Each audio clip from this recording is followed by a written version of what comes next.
Тэгээд бидний урд явсан тий хүмүүс бурхнаа яг үн зүгээр таних юм да.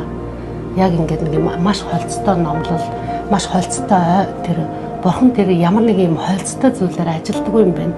Хин нэгэн үнэхээр өөрийгөө бурхны өмнө даруусгаад цэврээр үннээр бүрэн бууж өгөөд Христ дотор өгсөн тэр хүнээр бурхан өөрийнхөө хүслийг биелүүлдэг юм байна гэдгийг л харж байна.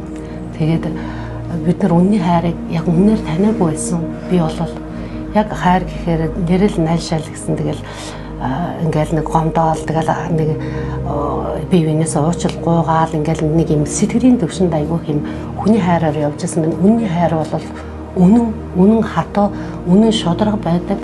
Үнний хайр бол үнэхээр гайхалтай байдаг, шал өөр байдаг.